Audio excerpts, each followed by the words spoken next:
Hello, welcome to Recapping with Delora and Ashley. Please follow us on Instagram, Facebook, and Twitter at Recapping Podcast. Also, comment, rate, and subscribe on your favorite podcast platform. We're on all the things. We would love to hear your ratings of the movies and shows we review. Email us your audio file to recappingpodcast@gmail.com and we will play it during the show. Or DM us on Instagram and we will post and read it on air. Thank you guys so much for listening. Thank you. Tonight is not only about celebrating the people in front of the camera. It's also about recognizing the artists who design the beautiful worlds our characters inhabit. Let's take a look at the incredible work they do creating the overall appearance of their films. Here are tonight's nominees for Achievement in Production Design. Black Panther, production design by Hannah Beachler and set decoration by Jay Hart. And the Oscar goes to Hannah Beachler, production design, Jay Hart, set decoration. For Black Panther. This is the first Oscar nomination for Hannah Beachler. She is the first African American to be nominated in this category. Hey, Delora. Hey, Ashley. How you doing? I'm good, girl. How are you? I'm well. Well, girl, I am beyond thrilled to introduce our latest In Conversation interview. Girl, it's epic. And it's so timely as we wrap up Black History Month and kick off Women's History Month today with a chat with Academy Award-winning production designer Hannah Beachler. My mind is blown. We talked to a person who actually owns an Oscar. Exactly. Hannah made history in 2019 when she became the first African American to be nominated as well as win the Oscar for Best Production Design for Black freaking Panther. And get this, she's worked on projects like Moonlight, Lemonade, On the Run 2. Like, her resume, Black is King. I mean, her resume is just phenomenal. Phenomenal. Yeah. She is an immense talent. I'll also add Creed to that. I mean, she has done so many well-known films and projects. Fruitvale Station. For sure. Yeah, that was her first, I believe, with Ryan Coogler. So, guys, we hope you enjoy this conversation as much as we did. So let's listen in. Hi, Hannah. How are you? Fine. Thank you for having me. How are you all today? Hi. We are so excited to have you today to continue our In Conversation series we've been getting into with different industry insiders, as Delora always puts it. Oh, yes. Obviously, we cannot wait to delve into this with you, Hannah, because as we know, you have worked on some major projects such as Black Panther and Lemonade and Moonlight, just to list a few. So we'll start the combo off as we do with each of our guests, and that's just walking us and our listeners through the highlights of your journey thus far, from growing up in Centerville, Ohio, to making history as the first African American to be nominated and win the Academy Award for Best Production Design for Black Panther. Amazing. Wow. It always kind of blows me away to hear it, right? Yeah. Highlights.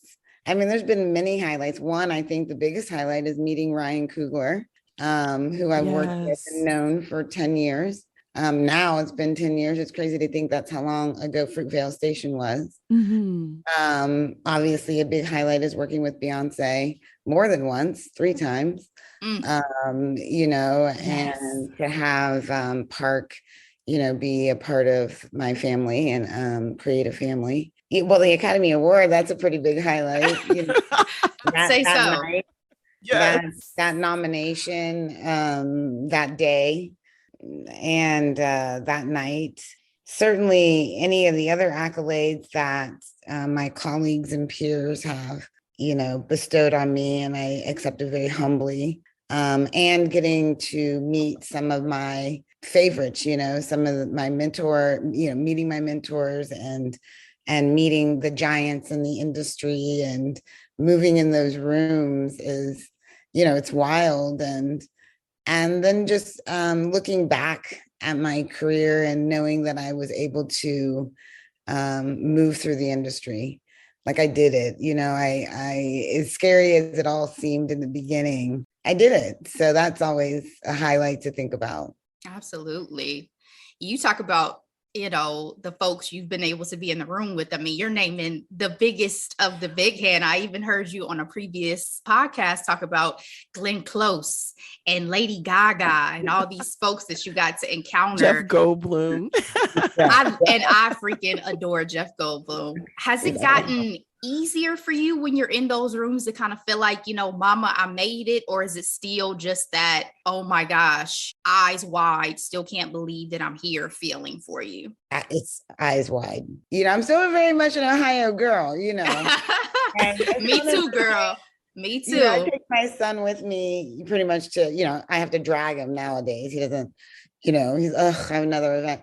But, take him with him. You will run around and be like, oh my gosh, look who's over there. And oh my gosh. And just me wanting to tell the people who had such an influence how I feel. Like you don't really get that opportunity to say those words to the people who moved you, who, helped stoke the fire of the drive that you have to tell them like, you did this for me. And thank you.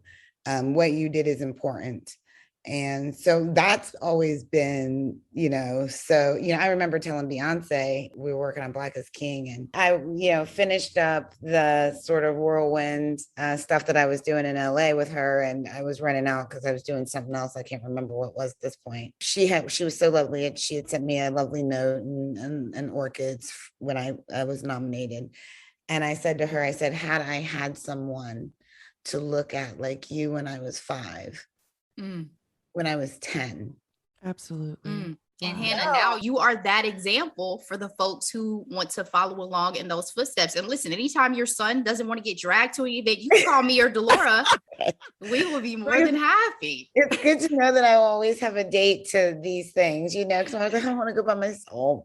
And my son now is over dressing up. He don't stand there and he doesn't care anymore. So it's like, I might get a call like, look. Anytime. Sorry, friends and family, but I'm dropping everything I have going on if I get that call from Hannah. I'm just saying. But yeah, so it's a lot of that is really awesome. I'm still in awe. I think it's different. Like when I'm in a room with like stars, I'm very starstruck, and I don't really hide it. And so we love that. And then I think when I'm in a room with the business side of the industry, I'm business. Yeah. For me, I'm not too starstruck in that sense. I need to make sure that I'm dotting the I's and crossing the T's and closing the deals. And you've definitely proved that with your resume for sure. Yes. Your talent is so immense. Like, oh my gosh.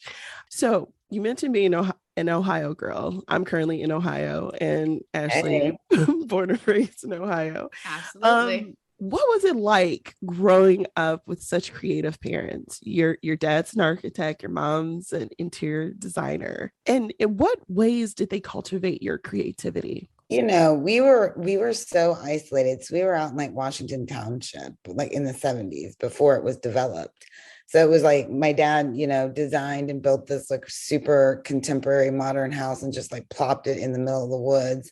And so it was just like us, my brothers and sisters and my mom and dad, and they kind of created this world. Like they built a world, and it was, I look back at it and it was it's surreal in a way that happened, that they were able to do that. And so you're so enveloped in it that it just becomes a part of who you are. And my dad was very, vocal about what he did and explaining it to us and letting us help him with things and hands-on and being in his office. And my mom would have these art openings in the bottom field with, Bing Davis out of Dayton, Ohio, who's a big artist in Dayton, and the Wright and the people walking amongst the artwork. And my aunt was an artist. And so it was just there, you know what I mean? It was just like my mom would have these elaborate parties all the time. Elaborate parties. So there was always world building. And, in the morning time, she'd tell us all to get out of the house. And, you know, like Lord of the Flies, we would run into the woods and, you know, my brothers would, you know, chase us with, you know, motorbikes and BB guns, and we would build our little forts and whatnot. And then she'd ring a bell and we'd come out, you know, and eat and then go back in. So they very much knew. We rode horses. It was like at 5 years old, it was like, get on the horse, go to the candy store, get your Jolly Ranchers, ride the horse back. Wow. I love it.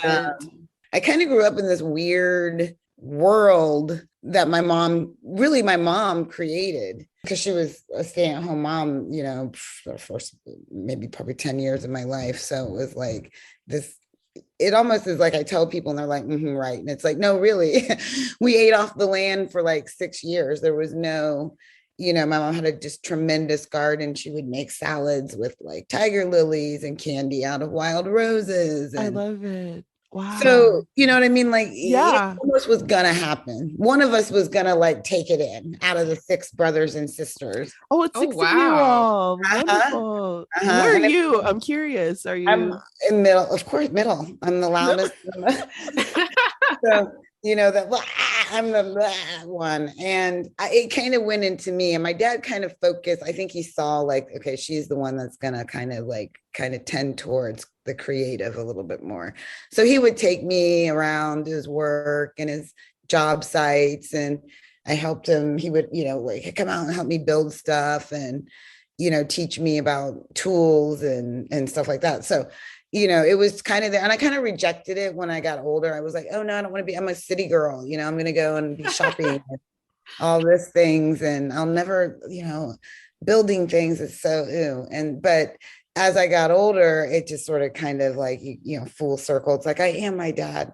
And which I often say was a workaholic. I'm definitely that, you know, I can see my parents in other ways. So the creative part was just going to be there. Like my mom would change our house every season. You'd come home and it'd be like a whole different interior. Christmas was insane. So it was always there. And I look back and it was like, that's awesome.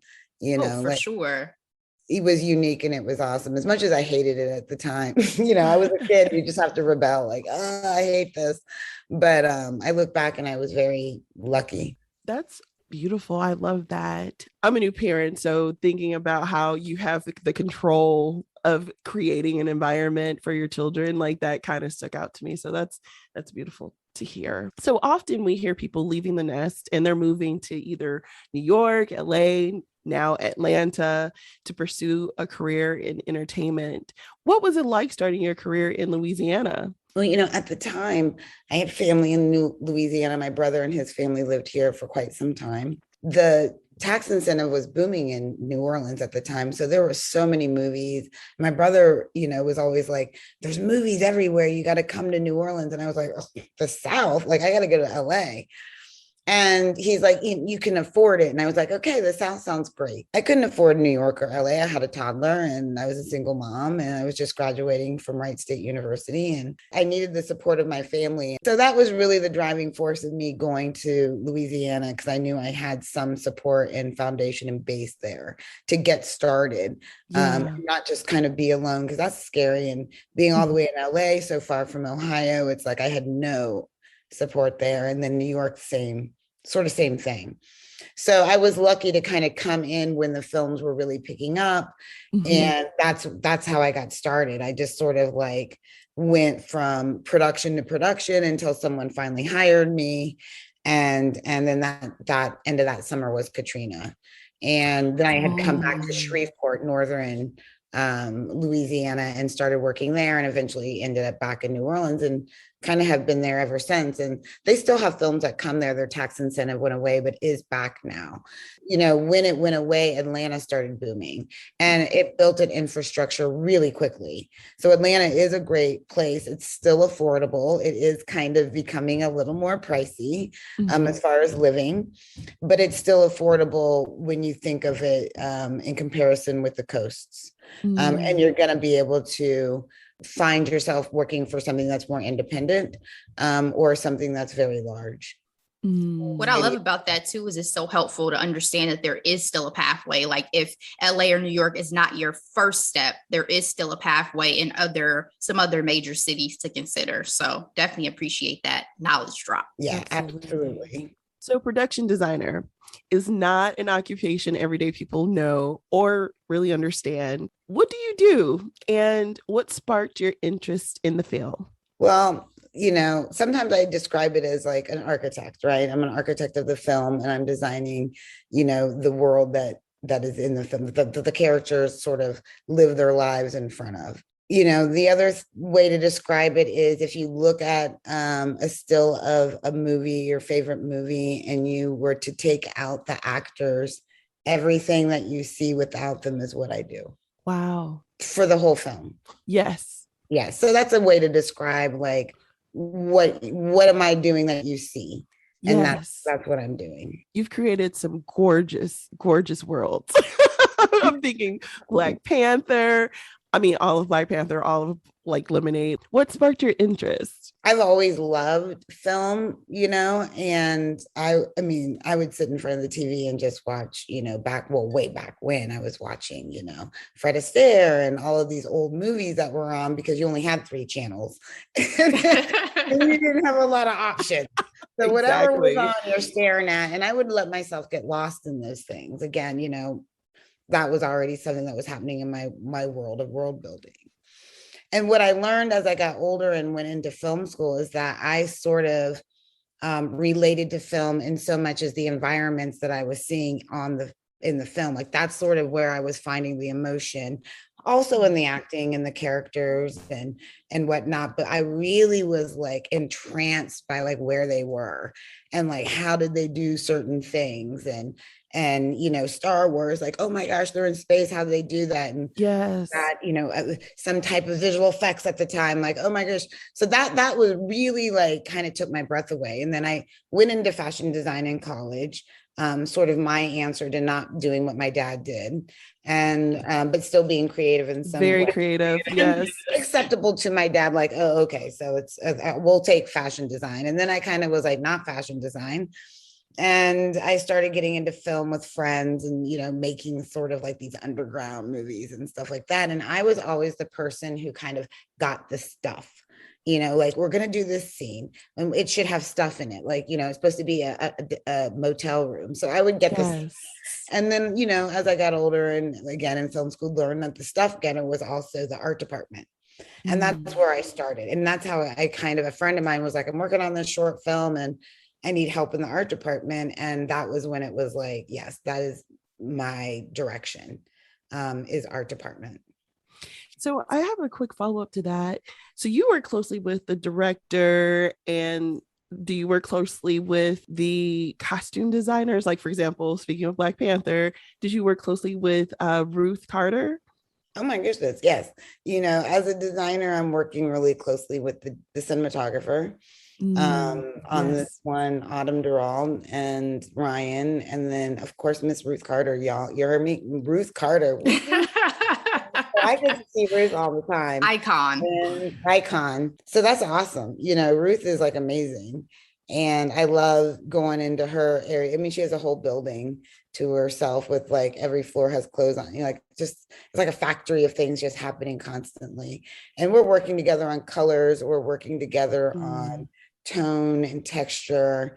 What is she going to bring to it?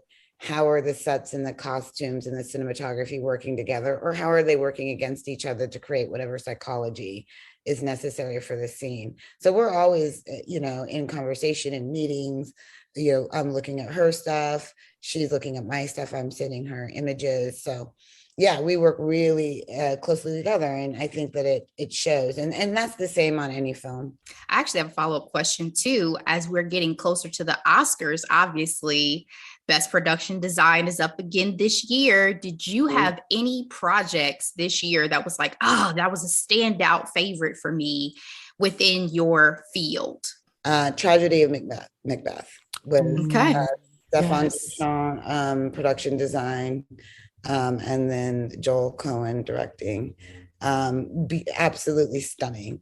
And I love it And because it's in black and white too, it's in right? black and white. And it reminds me of a French film called Last Year in Marienbad, which is, very almost theatrical in the way, in the tone that it is. Everything's very exaggerated. Another one that kind of tips into the essence of Dr. Caligari's Cabinet, and a German expressionist film from the 20s, I believe. If I remember, my film history teacher is probably rolling over like, oh my God, that's so wrong, Hannah. It's like, I know, I remember, I swear. But it's just art, right? It's something you don't often see in film. It's not realism, and it's not fantasy. It lives somewhere in the middle of that. So I really appreciated that. But of course, you have your beautiful films like Dune and Nightmare Alley, and every one of them is absolutely stunning.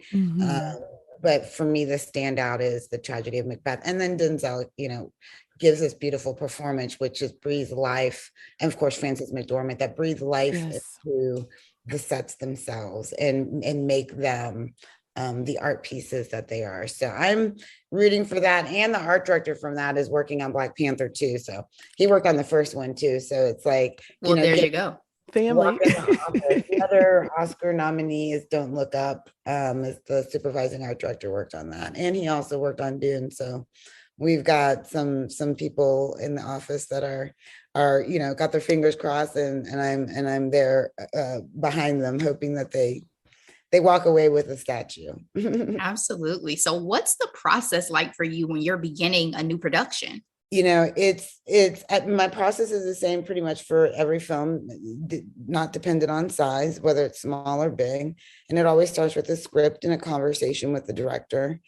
And then I put together like a deck, which is, many pages of like a mood board, if you will, of referential images as I'm reading the script. Like, what am I seeing? Colors, textures, place, city.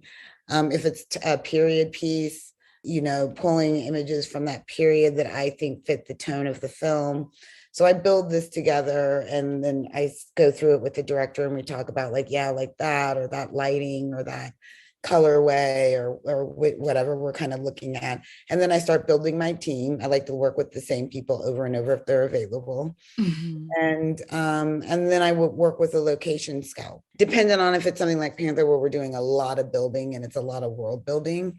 Then I'm working with illustrators right away, and we're starting concepting and research and development. And I'm doing a lot of research and building like the Wakandan Bible and whatnot.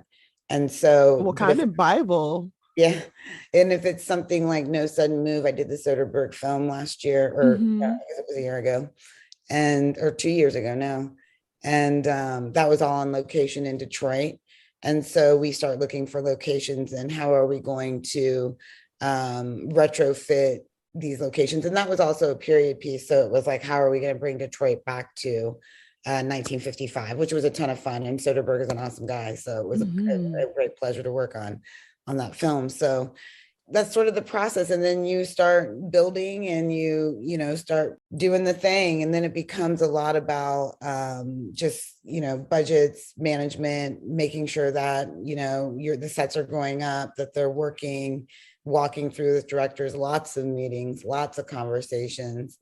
On something like Panther, there's so many departments that, as a department head for myself, I have to sort of touch every single department on a film. If you want a production design, you will be involved with every single department on a film. That's good to know in terms of the collaboration aspect of filmmaking. Absolutely. It's a lot to juggle. And there's a lot that rides on art department, because what we do affects everything. It affects stunts, it affects visual effects, it affects special effects, it affects whatever specialty units you might have. So it's, picture cars, stunt cars, everything has to kind of be filtered through props, art, through my department. So it's a big undertaking, but it's, you love it. I love it. I do. And you're so good at it. Clearly. In a 2019 LA Times article regarding your, again, historic Oscar nomination, you said, it's so weird to quote you to you, my thought is I have to harness this moment and turn it into more. I can't just let it slip away and become a big nothing after. What has that more looked like for you since your win? For me, it's been, the more has been the ability to really give back to people who look like me, who struggle like me, who were single parents like me and still had to do the thing. And so, it allowed me to be able to start a scholarship fund and to start a foundation that will bring me to Midwest colleges to talk to students about the industry and how to get into the industry. Because when you're going to a UCLA or NYU, Forrest Whitaker could just pop in and let you pitch to him and then get you a movie. Or, Steven Spielberg could just pop into UCLA. That's not happening at Wright State. That's Right. not happening at UC. That's not happening at University of Iowa. That's not, in Des Moines. And these are the places that I'm going. And a lot of these colleges can't afford to bring these people there because it's, they want, plane, hotel, and you got to pay them an honorarium. You got to get them back, cars, that adds up. So what my foundation is any request that comes in, we pay for that request for me to get there, because at the end of the day, it's about the students. And what Panther did for me that more is that now I can get the work that I need to get to put the money where I need to put it, right?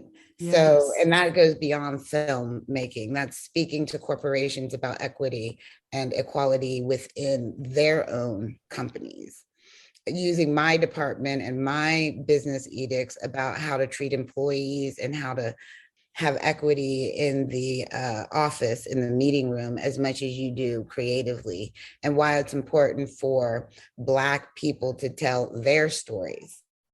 And also, why it's so important to not just have them tell their stories, but be the ones that are also looking after the stories when it comes to art department, cinematography, costume design, because there's nuances within the culture that not everybody's going to understand. I was offered a movie that was about Asian culture. And what I said to the producers was, you need to find yourself an Asian production designer because they exist. Mm-hmm. Absolutely. So you're not going to pull in a diversity hire and just, say, well, there she is.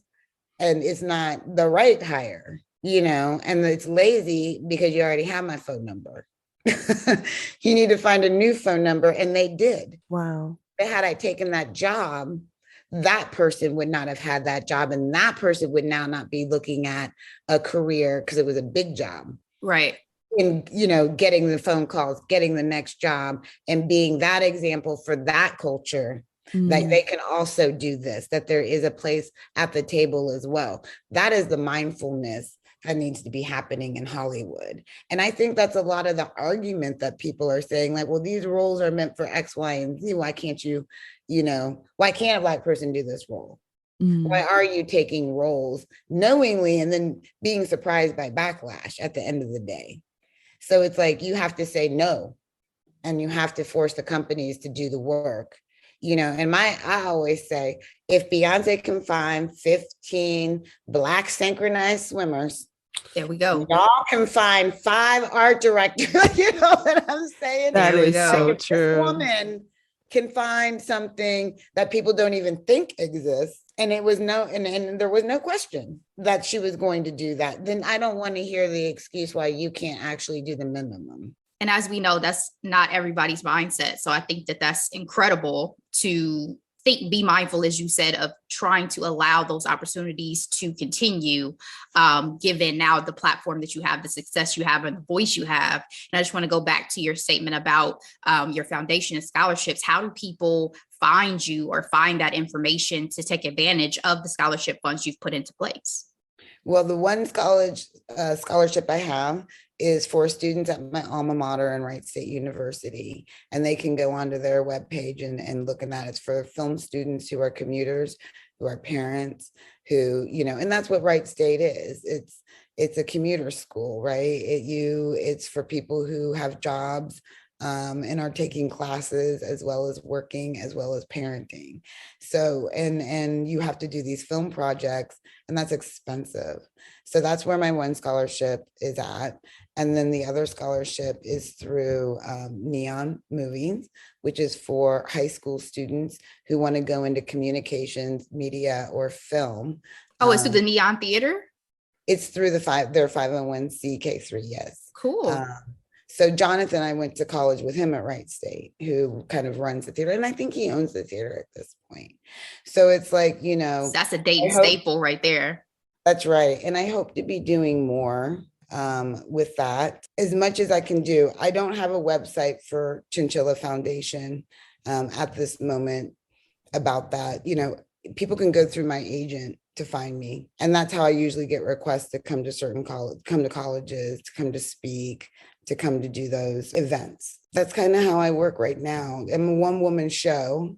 So I'm doing what I can, and a lot of my goals are to be able to work with bigger companies, to do things like start when I was up in Detroit, started working with the people that work with the Black Bottom Archival Foundation. We kind of lost our way after COVID started and wanted to do a living museum there that connects all of these places that sort of were disrupted and destroyed as they were thriving. And that kind of takes me to the Metropolitan Museum exhibit, the Seneca Village exhibit there, which will be up for 3 years.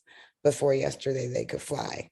So I do have that exhibit up as part of this sort of wanting to connect these communities.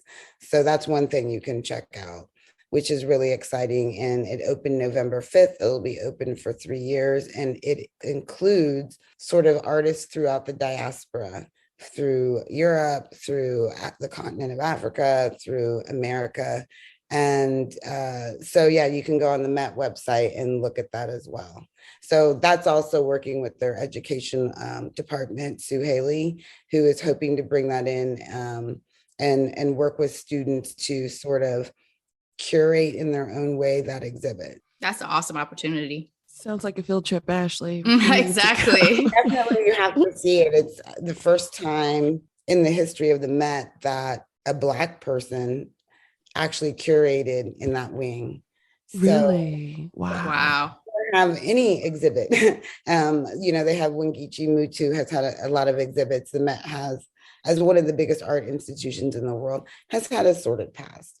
And that was what that was about, was sort of forcing them to look at like the discrepancy and inequity of artists, I'd say all over the world, but African-American artists for 150 years. Wow. And a lot of what Seneca Village is it was a community destroyed so they could put Central Park there. And the Met is actually like 10 minutes away. So it's like a little bit of their institution has to do with the destruction of a community. And I think this is the beginning of sort of making amends for that. And that's another, I'm proud to have brought that design and worked with these artists that are absolutely fantastic from all over the world. And not only did their artwork come in for the exhibit, the Met, part of the deal was the Met acquires their artwork for their collection, which will be another first. We're just making history left and right, aren't we, Hannah? That is another history-making moment, I would say. I'm hoping to extend the scholarships in New Orleans, but my hometown kind of is where my focus is for a lot of stuff. Well, as a Daytonian, born and raised, I appreciate you, and a Wright State Raider. So thank you so much. Right, go Wright State. Yes. Yeah, you got Julia Reichert and Steve Bognar, who are also Academy Award winners and professors. Well, Julie is retired, but Steve is still a professor at Wright State. They have their own sort of Hall of Fame there. So with your resume of projects from Black Panther to Black Panther, Wakanda Forever, Moonlight, which was just the stillness and the beauty in that film, just amazing. Lemonade and Black is King. Did you know these projects would be placed in the African American cultural canon? Like, how does it feel to know that your work has made such cultural impact? I mean, no, nobody knows. You know what I mean? You're working on something, you're kind of like in this tunnel, and mostly you're just praying to get through it. Like, are we going to make it? Are we going to finish? Because it's always really hard. It's a really hard industry. It's hard to make a movie, and it takes a lot out of you. So you kind of just want to get through it. You hope you're doing the right thing. You hope people will respond, whether they love it or hate it. You hate for anybody to be indifferent to it. That's interesting, Hannah. Yeah, I think I've always thought that. It's like, hate it, love it, nothing about it, because, hate is an emotion. There you go. If you have an emotion, then I had done my job. I didn't say it, you had to love it, But that's art, right? Art is like you want to evoke some emotion, right? There's plenty of things I hate that's art, and it's like, well, it did something to me, and and it's rent free in my head. I'm thinking about it. Very true. Job, I'm thinking about it. It's just basically for all this blood, sweat, and tears we put into this, we better have did something that was gonna leave a lasting impression, essentially. Yes. Yeah. And it's funny because people don't really give that emotion credence. They think, well, if you hate it, then it was no good. And it's like, yeah, but you're still talking about it. You're still hating on it. You still want it to go away more than the people who love it. Like, I love it, and then move on. You're still out here typing on it. But these projects, I mean, it's all over. Like, I watched Creed 3 times the other day. That's what I'm saying. Creed, and exactly.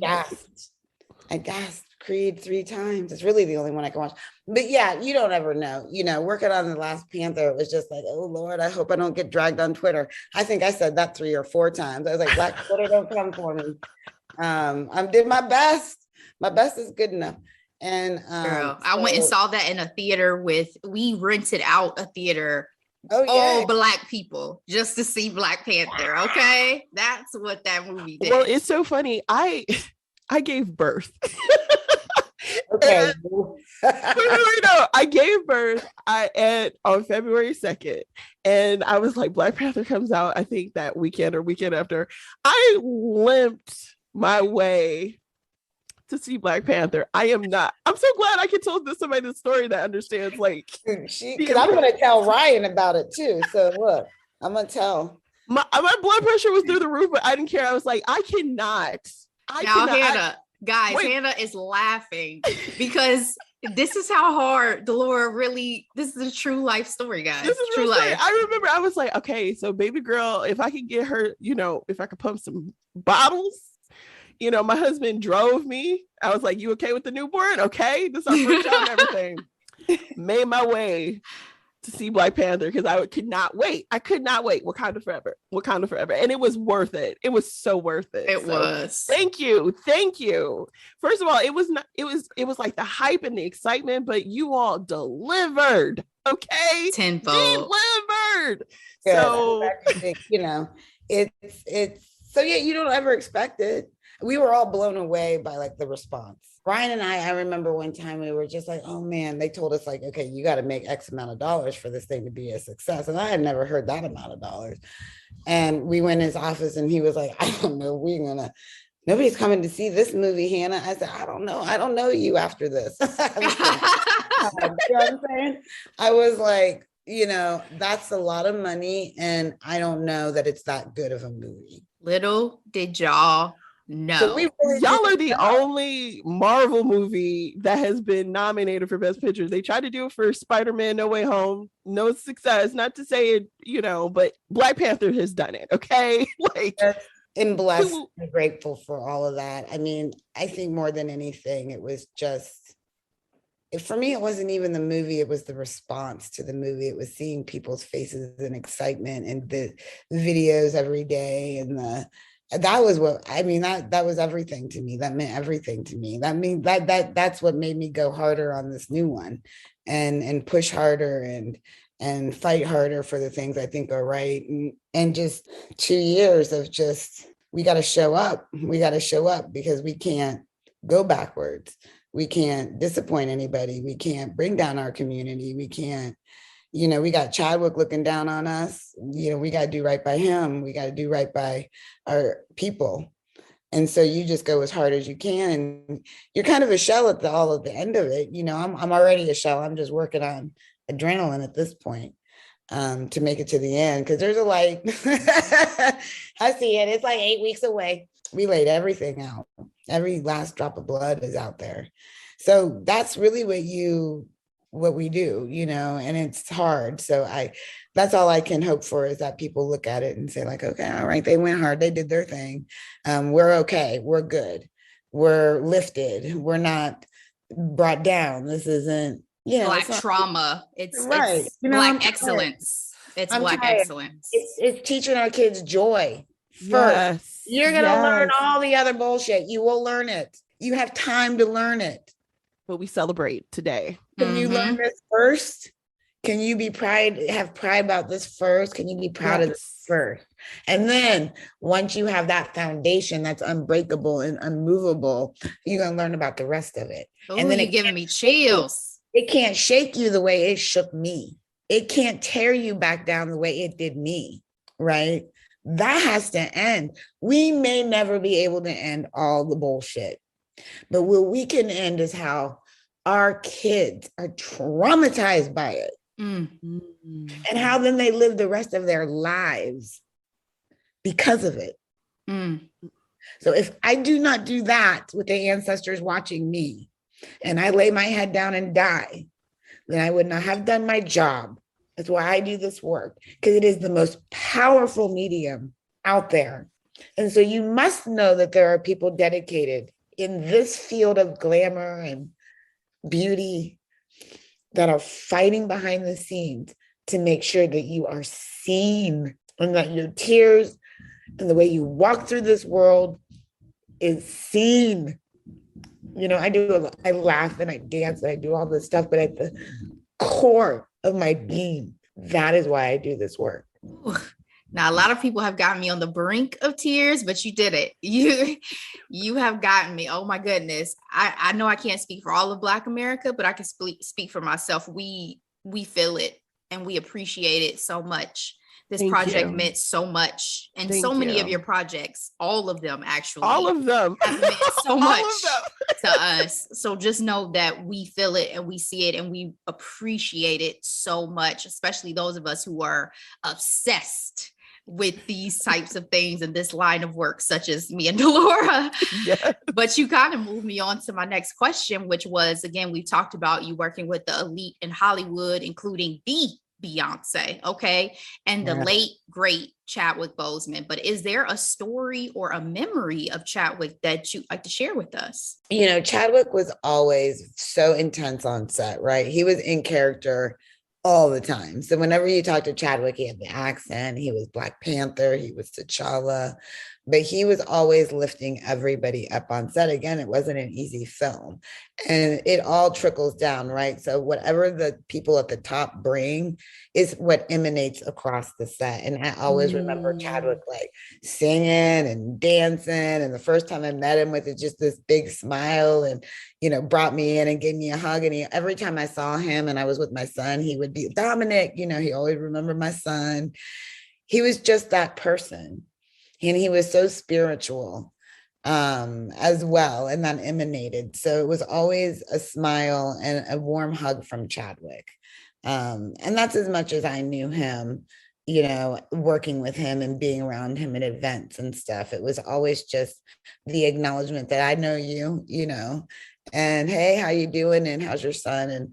And those are the little things I think that people like Chadwick, who have so much on their plate and have so many expectations, that those are the things that they do that, like, okay, this is someone who's special. So, and who brought that character to so many young people in such a dynamic and beautiful way. And so to have that gone that was like, how do we do this?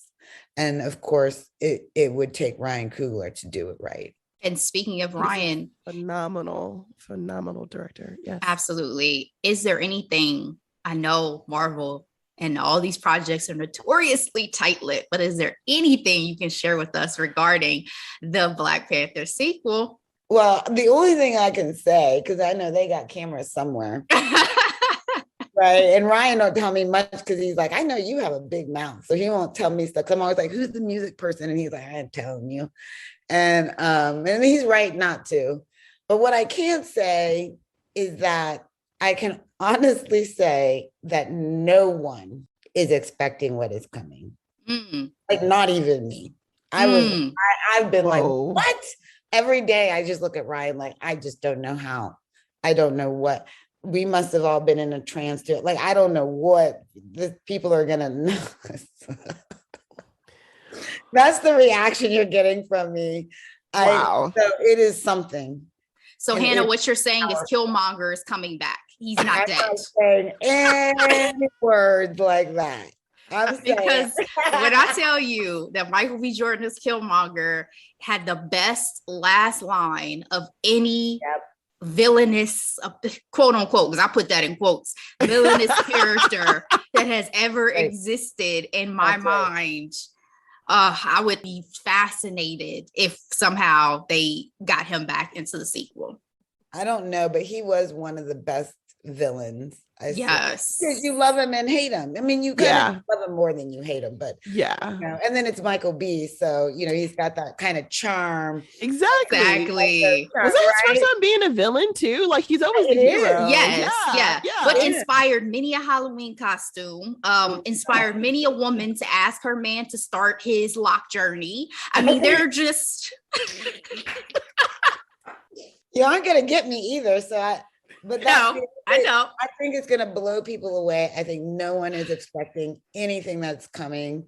It's really the most unique thing. So I'm super excited for people. And again, you can only hope, like, again, I've been in this tunnel, right? So for me, it's like I can barely be objective at this point. I just hope people see everything that we put into it and all the love that we put into it and the hard work. I can't wait to see what worlds you created, like what new places we're going. So I can't wait to share it. I really can't, and so I'm proud of it. And I think it's a good place to sort of like now time for me to sort of adventure into other arenas for a while and then maybe come back to film again. Okay. Well, it's so funny that you say that because in one of your interviews with the Hollywood Reporter, you mentioned wanting to do a period piece, and you have done that, I guess, in with your project, the one you mentioned from the 50s, with Soderbergh. I find that fascinating, considering you are the visionary of the Afrofuturism of the Black Panther project. So, what type of narrative would you like to lend your vision to? Because when I think period piece, I'm thinking Bridgerton, the Gilded Age. Really right.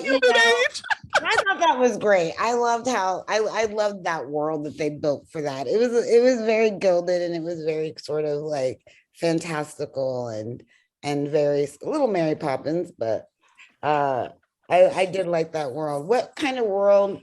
I mean, I don't know. I'm always up for a challenge. I'm headed for the stage for Broadway. So that's with hometown favorite Shelley Williams. She's a stage director. She comes out of Dayton, Muse Machine, and she directed Aida, the return of Aida. And so we're going to get together on a musical coming at the end of the year, or I guess December 2022. And sounds like we're making a trip to New York. Yeah. It's going to open in London and then go to West End and then go to New York, go to Broadway.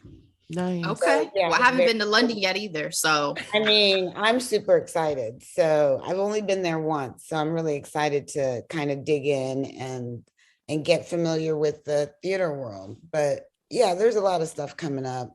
And I do want to say this real quick. I will tell you this about Beyoncé, because I always love to talk about her. Please. We love to hear it. She's really fantastic. Such a supporter of women. And on Lemonade, I kind of was sort of like it was a whirlwind because it was so fast. And, she kind of likes to work very organically and she has like a spark, and then it's like you need to set the fire. And so it's fast and furious, and it's kind of nuts and crazy, and that's sort of her style and the park style, and you get really great stuff from it. And so one night we're on Desterham Plantation, and that was a whole, just being hard anyways. But yes, we built this kind of paper stage, and for all the reasons for that. And she got up there to do Freedom.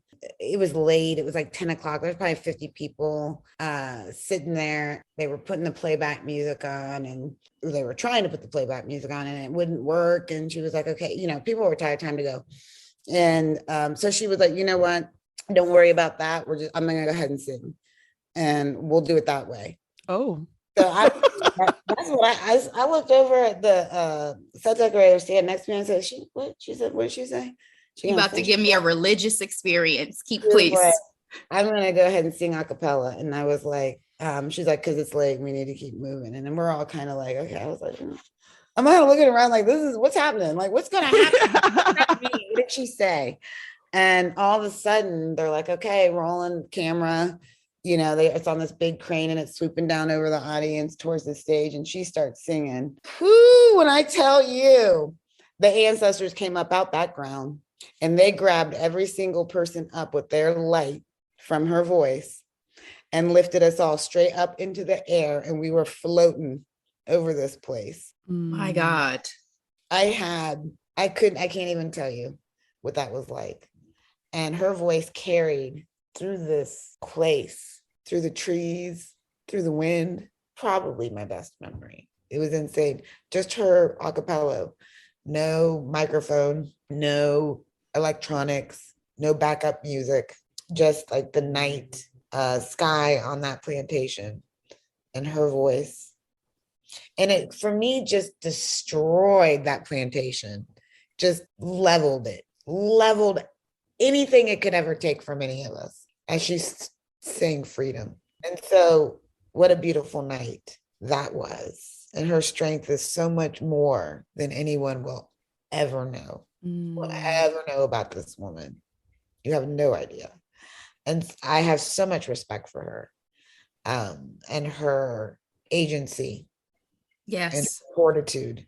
Absolutely. And her unrelentless business mind, no matter what anybody says about her. She's the GOAT. She is the GOAT. She's absolutely the greatest living entertainer of our generation for me, hands down. Without question, because I've seen it right up close. Her work ethic, but also watching her as a mother. So I got to work with her before that. I got to work with her after that. To see her as a mother, you realize that she was always that. So she's such a loving person. She knows what she wants. And it was good to see, because I'd always questioned myself advocating for myself. And then falling into the trope of the like Black woman with an attitude, or you're threatening because you're standing up for yourself. But when I saw her do that, not even give a fuck about what anybody thought about it. Yes. Okay. Right? Yes. Okay. Not at all. That did not sway her. That did not move her. She floated above that. And it's something I try to learn every day. And also her graciousness in the face of chaos, in the face of incompetence. Be clear, even around her, and her graciousness is beyond reproach in those situations. And and even with me, because Lemonade wasn't easy, and I know I got like, I'm out of here, and just graciousness. I've learned so much from her in the way of like conducting myself in business, advocating for myself, rising above the trope, the stereotype of being a Black woman in business, and saying what's what, and being truthful and carrying your integrity, and not letting people target you or break you down or make you think what you're doing isn't right or it is wrong because you conduct yourself a certain way. because of what you look like, not holding any of that. So that I learned that from her. Because that's their problem at the end of It the day, is. not yours. 100%, you know, and that's hard to separate sometimes. It is. It is. Well, because we're living in a world that is not built for us, right? So we're living at the mercy of their decisions, of their thoughts, of their opinions of us in terms of where we've been able to go and what we've been able to do. That's right. And never getting the benefit of the doubt. That part. And if we mention it, we're complaining or it's in our head. We're sensitive, emotional, overreacting. I've been told I'm too passionate. Passionate. Dog whistle. I love that you're very passionate. You're too passionate. But you don't give me the budget or the tools to do the job. That's right. or the support staff to do any of it. But let me tell you, though, when you win, right there. You've said more than a word today, Hannah. You said more than a word. Today, okay. You said more than you've been doing something to me. That's all I can say. And I have one more question for you, which I'm so sad because I feel like we could talk to you for the rest of the day. But you've given so many gems. You've given such great wisdom and beautiful stories. What advice do you have for those that are hoping to follow this path? Be resourceful. Know that what you might think is silly in the way to get to the next step is not.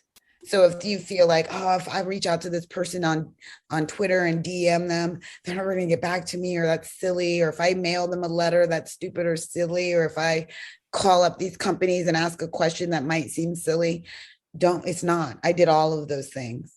I hand wrote a letter to Nancy Haig, the legend, the Coen brothers set decorator, when I was still at Wright State. Handwritten, stamp into the USPS. I love this so 4 much. months later, I get a phone call on my very first Nokia brick. Yes, clear. So can think of the year. Hold it up. I'm talking too loud because I haven't had a cell phone for long. She called me. Wow. And I just was like, this person from Hollywood. I'd never been outside of Dayton at that point. And she's, been working with the Coens for 20 some odd years by that point, and got my letter and read it and read my phone number. And one day just picked up the phone and thought, I guess I have time. I'm going to call this person, and told me about you need to get in the union. And then I said, okay, let me write that down. IATSE. I don't know what that is, but I just now have the internet, so I'm going to look it up. Be resourceful. Don't worry about what people think about you, because they're either going to forget or not answer or whatever, move on, but they're not going to be like this crazy person. They're going to be like, oh, this person's interested in what I do. Let me call them, or let me do something, or I don't have time for it. But you got to take the chance.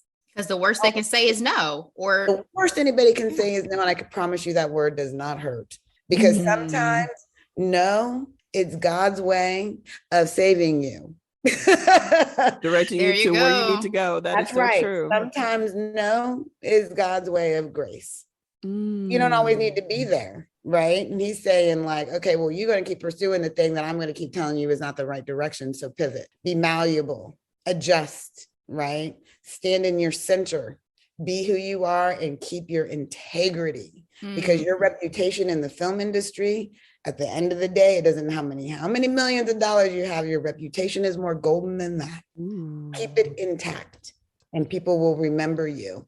They will never remember your first day. They will only ever remember your last. That's it. Hannah, it has been beyond a pleasure to talk to you. Thank you so much for gracing us on Recapping with Delora and Ashley. Guys, if you didn't pull some gems from this, I don't know. I don't know what to tell you guys. Keep it under a rock. Thank you so much, Hannah. This is incredible. Incredible. Thank you. Thank you so much. We cannot wait for Black Panther 2. That's all I have. Wakanda Forever. Wakanda Forever. Thank you, Hannah. Thank you so much again for having me. I really appreciate being here. Be able to speak with you ladies today. Thank you. I stand here stronger than I was yesterday. I stand here with agency and self-worth because of Ryan Coogler, who not only made me a better designer, a better storyteller, a better person. I stand here because of this man who offered me a different perspective of life, who offered me a safe space, who's patient and gave me air, humanity, and brotherhood. Thank you, Ryan. I love you. I'm stronger because of Marvel, who gave me the opportunity to do my best, who supported the vision of this film and lifted us up every day. Victoria Alonso, Kevin Feige, Lou Desposito, and the man with the best laugh ever, Nate Moore. Thank you. I'm stronger because of an art department crew who led with their hearts and brought their experiences, talent, courage, humility, and hard work to the table. Supervising art director Alan Hook and set decorator Jay Hart. Thank you. I'm stronger today because of this wonderful cast who every day stepped into this world and breathed life into it. Because of Ruth Carter and Rachel Morrison and everything they did behind the camera with me.